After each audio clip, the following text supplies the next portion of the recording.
Oke guys ya, kembali lagi sama gua di Arah Data Nggak Bisa Bohong ya. Oke, hari ini gua mau bahas saham apa nih, CPRO ya. Oke, CPRO. Ya udah banyak request nih gua bahas saham ini, jadi gua putusin gua bahas. Tadi gua baca laporan keuangannya semua. Dan CPRO ini, nah apa sih? Central Proteina Prima ya. Ya, lu bisa lihat dari grafiknya gini, sempat dulu naik atau ambles-ambles, ya tahan di gocap lama, terus ada lagi tato mulai agak naik nih ya, mungkin menimbulkan tanda tanya ya. Ini kebenaran nggak? Kan kayak gitu ya mungkin ya pertanyaan lu semua. Gue kurang paham ini bergerak di bidang apa, tapi katanya sih saingannya JPFA ya kayak gitu ya.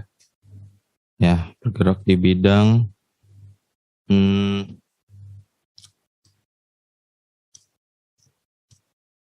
uh, ya budidaya udang kayak gitu ya. Ya kayak gitulah pokoknya guys ya. Pakan ternak ya. Oke.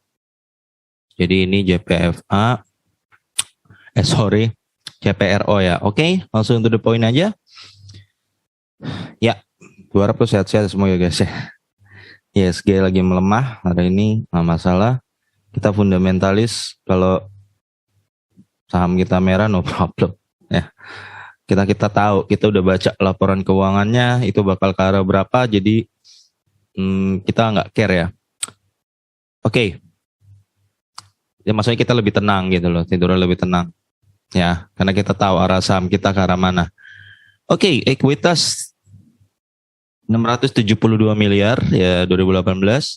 Lalu 2019 327 miliar turun. Oh ya, hancur nih, hancur-hancuran nih. Turun 51% guys, gila. Kalau ekuitas udah turun 51% itu ya berarti lagi hancur, susah. Kita logikain gampang aja guys ya. Kita kehidupan sehari-hari deh. Nah, lu misal beli ekuitas kan modal ya di luar hutang. Anggaplah lu lagi kepepet keuangan nih. Ya, utang ditagih utang, lu nggak ada duit. Itu nih guys. Apa yang lo lakuin? Gue pernah punya banyak kenalan, misalnya dia jual TV-nya di harga murah. Nah, dia jual barang-barang yang dia punya, gitu guys ya. Atau dia jual motornya. Terus dia jual macam-macam barang yang dia punya ya di harga yang murah. Yang tadinya mungkin hanya dia beli 4 juta, dia jual di harga 2 juta. Nah, itu akhirnya kan barangnya dia makin tergerus ya. Jadi gue gampang aja guys ya bahas ekuitas itu, gue logikain kayak gitu biar lu paham, karena nggak semua, gue yakin lu ngerti lah bahasa-bahasa tinggi di keuangan itu. Yakin semuanya nggak bakal ngerti gitu loh, susah untuk dipahamin termasuk untuk ukuran gue ya. Gue sederhanakan dengan analogi itu biar lu paham. Kalau ekuitas itu hancur kira-kira kayak begitu, berarti perusahaan itu lagi susah gitu aja, kinerjanya negatif, just that.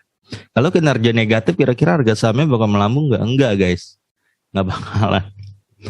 Nggak bakalan, artinya dia harus menjual ekuitasnya untuk menutupi sesuatu, just that, entah itu hutang atau apa ya. Makanya gue nggak bahas liabilitas kalau di versi gue ya, karena menurut gue kesimpulan yang gue dapat, perusahaan yang ekuitasnya selalu bertemu dia bisa menangani liabilitasnya dengan baik, just that. Nggak perlu kita capek-capek bahas di liabilitas. 2020 256 triliun miliar, turun lagi 21% guys, hancur lagi dong. Dan ini gue kasih catatan S ya, dia di 2020 pun belum kasih keuangan kuartal 4 ya guys. Laporan keuangan ini penting ya, gue kasih tahu. Perusahaan yang bagus ya, yang manajemennya bagus dan jujur, mereka akan berusaha memberikan laporan keuangan mereka as fast as possible, secepat mungkin, nggak ditunda-tunda. Jadi ketika lu lihat saham yang lu pegang bertele-tele ngasih laporan keuangannya, lu mending segera cabut deh, pada harga saham lu jeblok. Di tahun ini 2022 yang kasih keuangan cepet banget pertama itu ada 3 bank, BNI, BCA, dan Mandiri. Dan lu lihat kinerjanya boleh di lapangan. Ya, BNI to the moon. Ya, hari ini Mama ajar. Lihat ya. Oh, to the moon ya. To the moon. Ya. BBCA. Nah. Ya, juga arah to the moon. Ya. BMRI. Ya, juga arah-arah to the moon. Ya. PBRI sih nggak secepat mereka ya, tapi tepat waktu juga. Ya, ya, semua to the moon guys. Yang laporan keuangannya beres, waktunya mereka semua kasih as fast as possible. Ya, jadi itu bahan pertimbangan juga guys ya. Ya, kalau lu lihat kayak gini dia aja laporan keuangan 2020 aja cuma kasih sampai September ya, lu udah harusnya waktunya perusahaan ini berbahaya buat lu sebenarnya. Ya. Di 2021, nah ini dia dapat entah dana dari mana, tahu-tahu ekuitasnya jadi 2,8 triliun, naik 1000%, gila guys ya, tahu-tahu naik 10 kali lipat, nggak tahu dapat dari mana nih guys ya. Sinyal positif gak ini? Ya sinyal positif, gue berani bilang ini sinyal positif. Tapi lagi-lagi kita disuguhkan sebuah drama yang gue nggak paham. Dia sampai saat ini juga belum kasih laporan di 2021 nih, kuartal 4. Ya, jadi meskipun ekuitasnya naik 1000%, 1000% tuh gede banget guys. Gue nggak tahu nih dapat suntikan dana dari mana, gue nggak ngerti. Ya, lu yang tahu lah yang di saham ini. Otomatis pasti harga sahamnya meningkat di daerah sini di 2022. Tapi karena dia masih belum bagikan laporan keuangan, ini bisa jadi sentimen agak negatif buat. Ini poin minusnya gua kasih tahu kalau ya di sini. Jadi kalau tadi ada yang nanya ke gua apakah katanya CPRO lagi membaik keuangannya? Ya, dari ekuitas gue bisa bilang ini naik drastis, sangat gila naiknya ya. Ini suntikan modal entah dari mana, gua nggak tahu. Ya, hati-hati dia belum bagiin laporan keuangan kuartal 4. Terus jumlah pemegang saham ada 59 miliar guys. Ya. Book value-nya nih ini 11, 5, 4, atau book value-nya melonjak ke 47 ya. 47. Nah, 47 itu artinya ya selembar saham yang lo pegang sebenarnya nilainya 47. Sekarang dihargain berapa? CPRO. 93 ya. Hampir 2 kali lah. Jadi lo mulai tahu lah kira-kira nih book value selembar saham lo berapa. Book value proyeksi gue di tahun 2022 ya. Gue sih sanksi kalau pakai data 1000% ya. Apalagi minus gini. Karena datanya nggak jelas gini guys ya. Tahu-tahu fluktuatif gini gue jadi bingung. Mau kasih berapa persen. Di 2022 gue nggak mungkin hitung rata-rata 300%. Absurd menurut gue ya. Gue kasih rata-rata yang standar aja deh. Ini jadi gue nggak. Jadi bisa melesetnya bisa meleset. Tapi yang normal yang mungkin 4%, 5% yang standar banget. Jadi gue kasih, gue lupa dapat. Pokoknya gue proyeksikan book value-nya 2022 48 ya. Mungkin gue kasih angka 4% ini. Ya, karena gue absurd. Kalau gue tulis dia naik di angka 123 itu gue absurd. 3 kali absurd. Ya.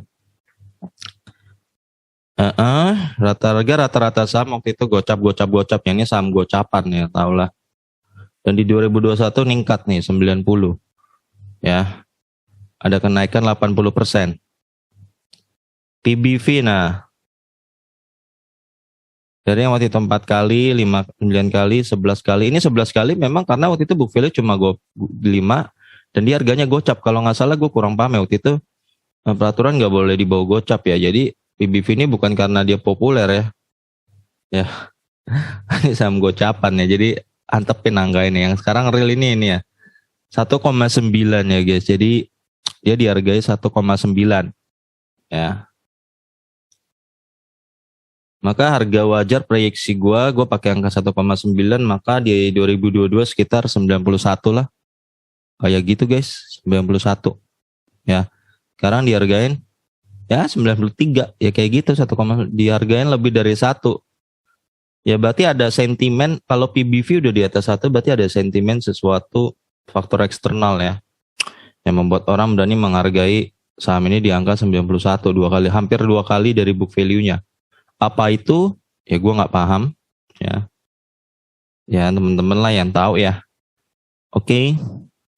Laba, gue bahas laba nih ya. Jadi lu lihat ya, jadi dia seharusnya di harga segini. Nah ini sebenarnya udah bisa jadi jawaban sih buat lo ya. Lu kan pasti berharap apakah ini bakal ke arah 500 gitu ya. Betul? Betul ya.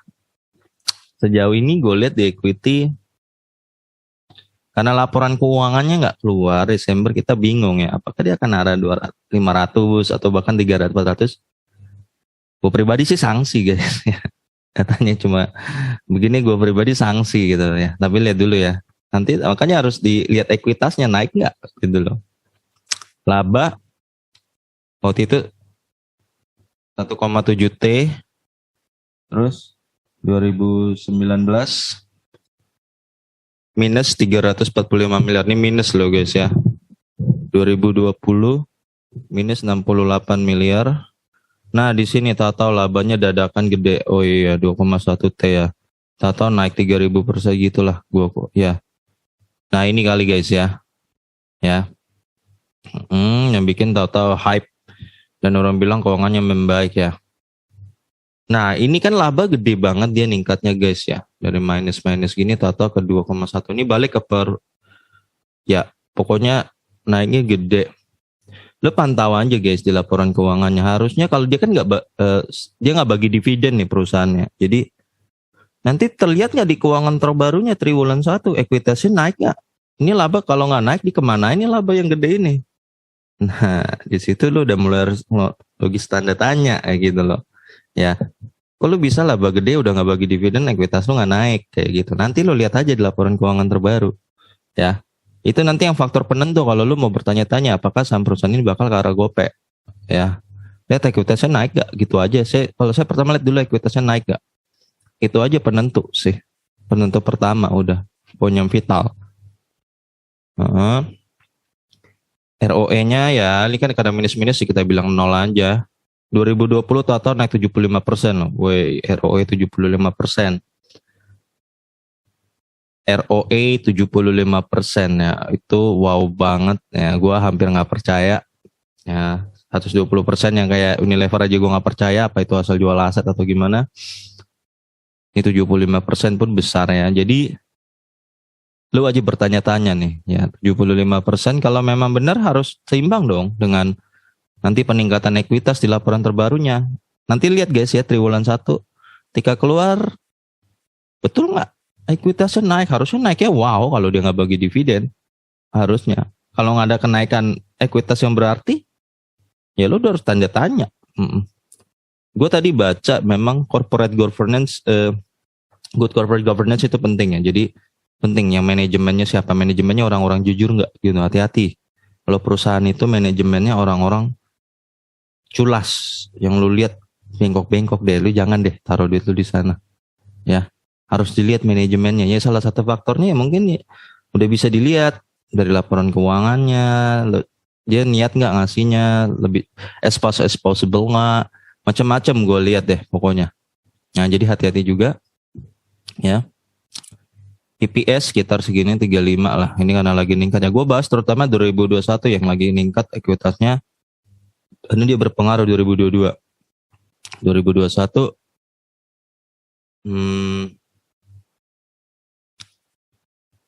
PER-nya berapa sih? Wait a minute. Ya, PER-nya 2,53 kali ya guys. Kecil banget PER-nya nih ya, karena dia laba gede nih. Kan dia nggak bagi dividen nih. Ini kan perusahaan nggak bagi dividen ya guys. Kalau gua nggak tertarik sama sekali dengan perusahaan yang nggak bagi dividen. Kalau gua, ya. Itu menggerus harga saham gue juga dan gue nggak dapet apa-apa. Ingat ya guys, kita kan taruh duit di perusahaan, terus lu nggak dikasih dividen, itu buat apa gue taruh? Gitu, kayak gitu. Kalau gue ingat saham itu adalah productive asset, aset yang menghasilkan. Jadi itu keunggulan saham di atas emas, keunggulan saham di atas kripto, keunggulan saham di atas properti, segala macam, ya. kita bukan hanya dapat capital gain, tapi kita dapat namanya dividen. Ya, emas tidak bisa melakukan itu, kripto tidak bisa melakukan itu. Rumah mungkin bisa ya kalau lo ngontrakin, ya, tapi keunggulan saham atas properti ya kita bisa jual kapan aja detik itu juga. Kalau properti kan lo nego-negonya lama juga ya, lumayan juga ya. Dan lo harus capek ngurus-ngurus bersihin rumahnya yang lo punya, kayak gitu-gitu ya, atau apapun itu yang lo punya. Nah itu makanya keunggulan saham di atas yang lain itu karena kita punya dividen. Kalau udah perusahaan nggak ngasih dividen, apa bedanya kita menanam kripto dan emas? Memegang emas nggak ada bedanya. Seperti itu maksud gue. PR-nya sih 2 kali bagus ya. Jadi lu pantau nih guys ya. Ini kan karena dia nggak bikin laporan keuangan, lo udah agak-agak curiga lah, udah boleh gitu loh. Tapi kalau lo tanya apakah dia lagi bagus, ekuitasnya ya, gue berani bilang dia lagi bagus. Nih naga gila. Harusnya ekuitasnya nanti 2022 naik. Harusnya dengan laba yang tadi besar 75% tuh. Lu pantau ya guys ya. Dan lu pasti nanya, ini akibat dia nggak bagi laporan keuangan, pasti harganya di 90 aja deh. Coba bener. Ya kan? Di bulan-bulan 2022 nih, lihat nggak? Ya nggak? Ini akibat dia nggak ngeluarin laporan keuangan ya. Publik jadi bingung gitu loh. Ngerti kan? Itu bahayanya kalau perusahaan tidak berusaha mengeluarkan laporan keuangannya as fast as possible. Tadi gue udah kasih tahu ya, kayak BNI, Mandiri, BCA keluarin cepet-cepet di awal Januari. Gue lupa di Januari awal berapa. Karena sahamnya to the moon kan. Naik semua kan, arah positif semua. Kayak gitu. Ya. Jadi kalau lu udah lihat perusahaan yang laporan keuangannya mencela keluar ya, wah tanda-tanda gawat deh. Lu mending cabut. Itu aja. Jadi ini udah lu pantau ya. Jadi kesimpulan gue, ya gue berani bilang di ekuitas 2021 itu ada sesuatu, dia dapat modal gede banget sampai next 1000%. Ekuitasnya gue nggak ngerti dari mana. Labanya juga meningkat, ROE 75% loh. Wow, gue nggak tahu itu beneran dari hasil bisnisnya atau cuma gimmick. Gue nggak ngerti ya. Kalau memang bener, anggaplah bener dia dari bisnisnya situ. Harusnya di laporan keuangan terbaru terjadi peningkatan ekuitas yang wow. Minimal 15%, 17%, 18%, 20% gitu kan. Tapi kalau lu tidak melihat angka itu malah minus, ya berarti tanda tanya ya. Terus dia terlambat memberikan laporan keuangan kuartal 4 2 tahun berturut-turut. Tanda tanya ya. Tanda tanya. Ya udah. Itu sih. Kesimpulan terakhir, kalau lu bertanya apakah ini bakal ke arah gope, gue saat ini delay dari data ini ragu. Kayaknya bakal segini 93, 92, 91. Itu guys ya, kalau lu mau minta penilaian gue apakah bakal ke arah gope 300 gitu lah, gope, gue sih ragu. Itu aja guys. Oke guys, ketemu lagi di video gue berikutnya. Para data nggak bisa bohong.